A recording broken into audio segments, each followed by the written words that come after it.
Hello, thank you for stopping by my kitchen. You are very welcome. Today I have been making these delicious chocolate chunk cookies. They're called chocolate chunk cookies because I put chunks of chocolate in them rather than chips. Chips are just too small. If you're going to have something with chocolate in, it needs to be large. I buy them from Tesco, so they are actually called chocolate chunks. So the chunks are about 3 times bigger than a chocolate chip. So yeah, really nice. I don't know if any other stores do them, but you can definitely get them from Tesco's. And they've also got ground walnuts in. The walnuts give them a lovely flavour. I mix the ground walnuts into the flour, and they give the nutty flavour without having all the bits of nuts in the cookies. So yeah, really nice. Here's how I made them. As always, the first thing we need to do is heat our oven. The oven goes on 180 degrees Celsius, 350 degrees Fahrenheit, or gas mark 4. I'm just greasing my baking tray with, I just started a new pack of butter for the butter dish, so I've got this to grease it with this week. There, that's done, just set that aside. So we need to add 4 ounces of butter, 4 ounces of 100 grams. Oh, and here's my window cleaner. I'll just turn you around so you can see.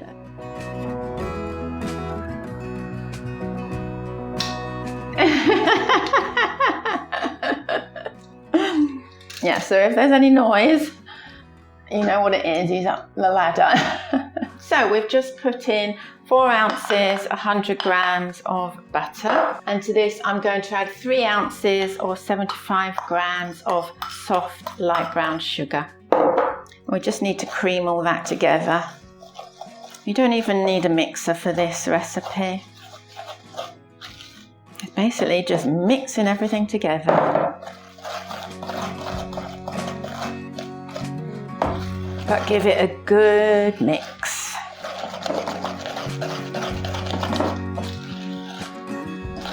So to this creamed butter and sugar, we're just going to add 2 tablespoons of golden syrup.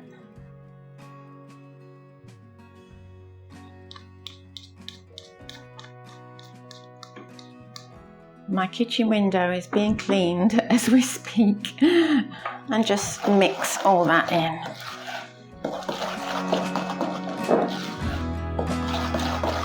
And set aside now, and we'll prepare the dry ingredients. So in this bowl I have 5 ounces of self-raising flour, and I'm going to add 1 ounce of ground walnuts.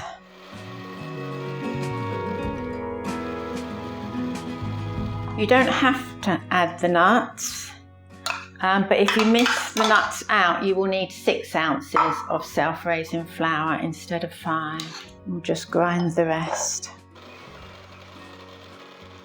So I've just mixed the ground walnuts into the flour, and we're just going to put it all in the bowl really, all the rest of the ingredients. So that was 5 ounces of self-raising flour and 1 ounce of ground walnuts.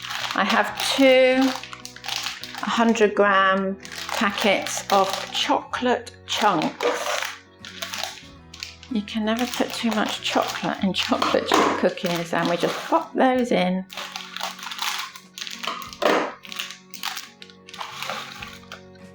And to all of this we add 2 tablespoons of milk. 1, 2, and give it a good mix.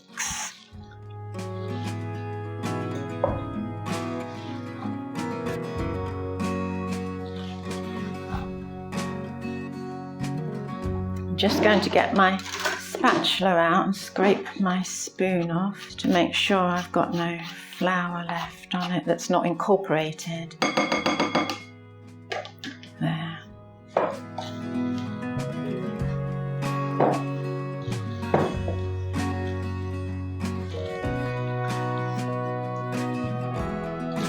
There. I think that's about done. Perfect. So now we're just going to spoon the mixture onto the baking tray.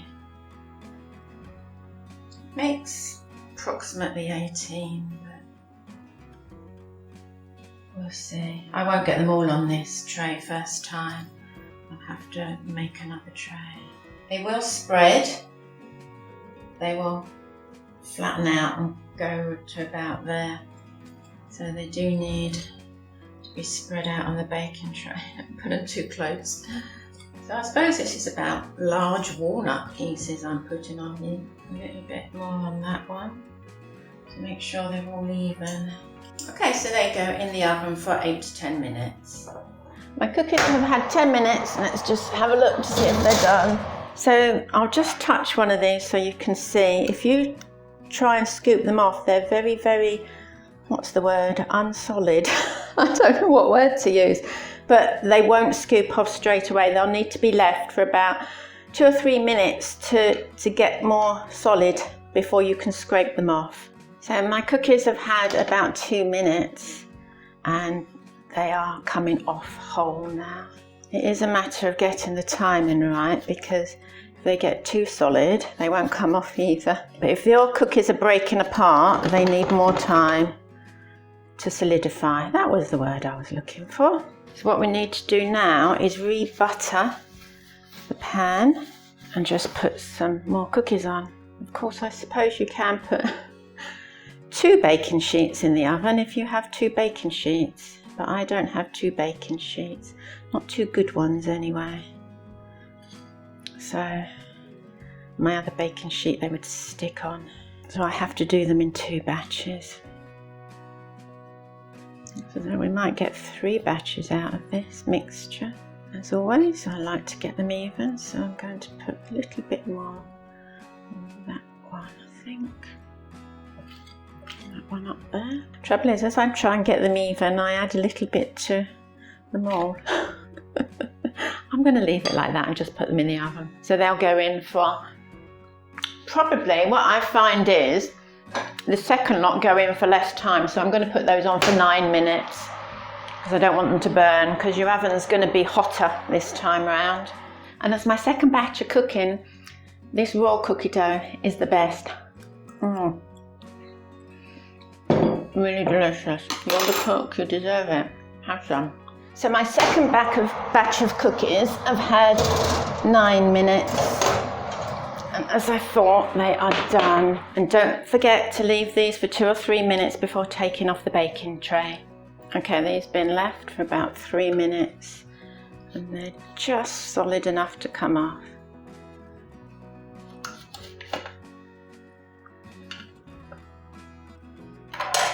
Also, don't forget to grease your pan again with butter before putting on your remaining cookies.